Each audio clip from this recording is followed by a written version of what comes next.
గబగబా వచ్చి మళ్ళీ సూర్యబింబాన్ని ఈలోగా రాహువు దేవలోకానికి వెళ్ళి దేవేంద్రుడికి ఫిర్యాదు చేశాడు.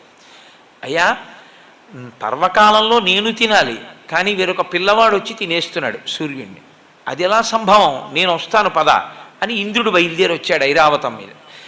ఈ పిల్లవాడు సూర్యబింబాన్ని పట్టుకుని అది ఏదో కొరికి తినబడేటటువంటి పండనుకొని కొరకబోతున్న సమయంలో మళ్ళీ రాహువు వచ్చాడు. ఆయన మళ్ళీ ఈ బింబాన్ని వదిలేసి రాహువు దగ్గరికి వెళ్ళాడు. రాహువు భయపడి వెనకనున్న ఇంద్రుడి దగ్గరికి వెళ్ళాడు. ఈయన మళ్ళీ రాహువుని విడిచిపెట్టి ఇంద్రుడిని చూశారు. ఇంద్రుడు ఏనుగు నచ్చింది ఈసారి ఆయనకి, ఎందుకంటే తెల్లగా ఉంటుంది ఐరావతం పుష్టిగా. ఈ పండు బాగుందని ఐరావతాన్ని వెళ్ళి పట్టుకుని కొరకబోతున్నారు. ఎక్కడ లేని కోపం వచ్చి ఇంద్రుడు వజ్రాయుధం పెట్టి కొట్టాడు. కొడితే అంతే, ఎడమ దవడ విరిగి ఆ పైనుంచి కింద పడిపోయారు. శ్రీరామాయణం ప్రకారం ఆయన ప్రాణములు ఉగ్గడింపబడ్డాయి.